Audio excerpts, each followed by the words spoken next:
What's up everyone, Robert the Bruce here, and today I'm bringing you a tutorial on how to effectively use Commander Mode on the PS3.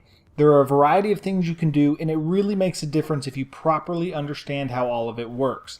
Obviously, if you're on Xbox or one of the next-gen consoles, this will help you as well. I'll probably put out another tutorial for the next-gen consoles just to point out what little differences they have there.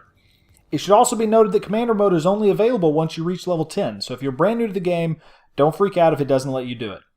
And lastly, I'm going to leave out my usual jokes because we have a lot of info to cover and we don't want this video to be 5 hours long. So let's dive in. First, we're looking at the basic layout. Off to the side, you can see each squad is listed and you can select each squad individually. When a squad is selected, you can talk to them and they can talk to you. It also lists how many members are in the squad and what they're currently doing. These icons will either show the class they are running or the vehicle they are in. The squad leader is shown on the right side of this line with a star next to his name.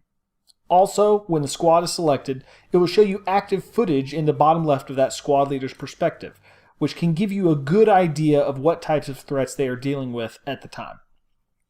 Next up, let's look at what you can do. There are a few things you can do no matter what is happening on the battlefield. You can call in UAV, call in an EMP UAV, and give evac orders.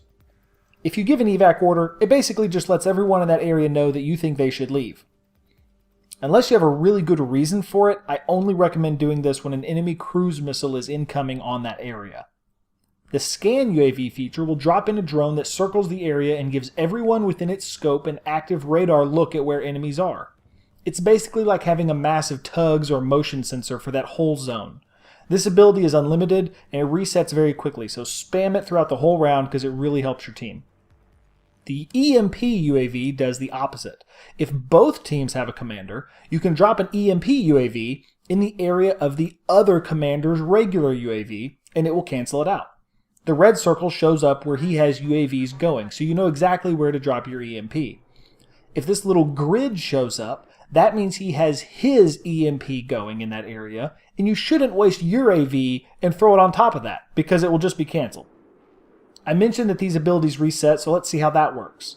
When you call in something like a UAV, you'll see the UAV bar going down. This lets you know how long it will be up in the air. After it's all the way down, it will start to fill back up, and this is showing you how long you have to wait before you can use it again.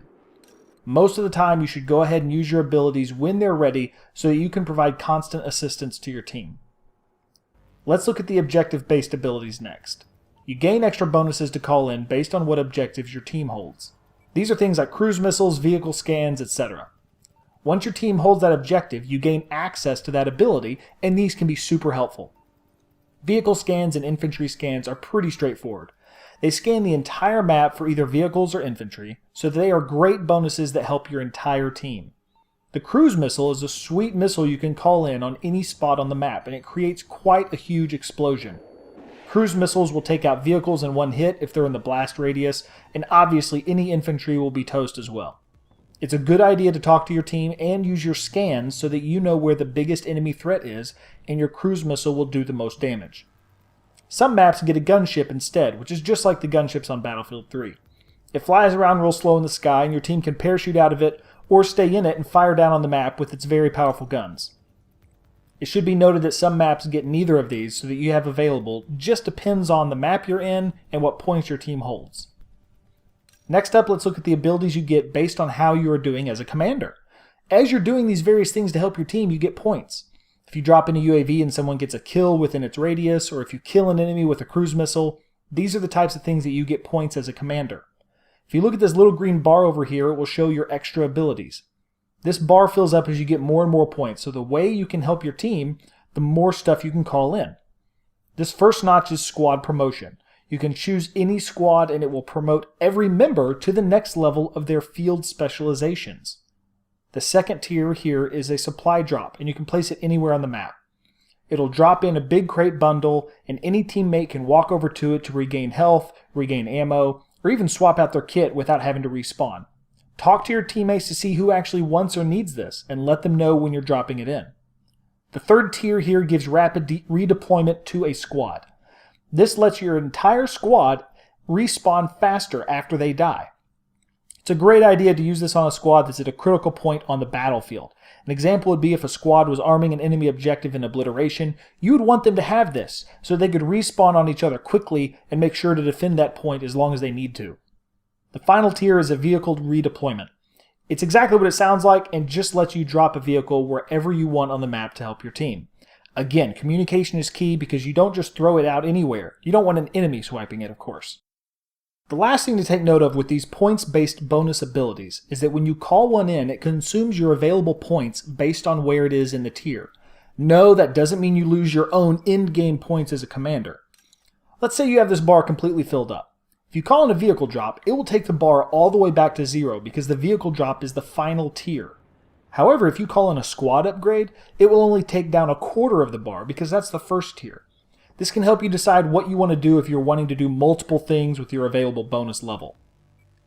A couple of final notes that can make the difference between you being loved or hated as a commander. First, do not act like you are the battlefield god and everyone has to do exactly what you say.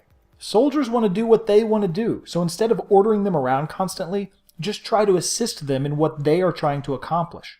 Most people won't listen to your orders anyway, so don't be annoying. The one exception here is if a squad asks you where they can be most helpful. Obviously, you want to tell them at that point. This is a point for you to remember as well as if you're a normal soldier. Your commander can see the whole battlefield, so use his knowledge to your advantage and check in to see where you are needed throughout the game. The other thing I'll mention is this. Be encouraging. You're comfortably sitting in the commander seat, you can't die, you're not getting shot at, you can't lose your tags. It's easy to stay happy where you are. Your teammates are in the thick of the battle, so keep their morale up. If you're complaining about losing, no one will want to talk to you or listen to you. When your team captures a point or destroys an enemy objective, tell them they did great. And follow it up with, hey, who needs a supply drop? Soon everyone will love having you as a commander, plus they'll be much more likely to listen to you when you do have something important to tell them. Hop in the commander seat and just know that it takes some time to get used to it all. Now that you know how things work though, if you help your team while remaining positive, soon everyone will love having you as their commander. Thanks so much for watching. I'll see you in the next video.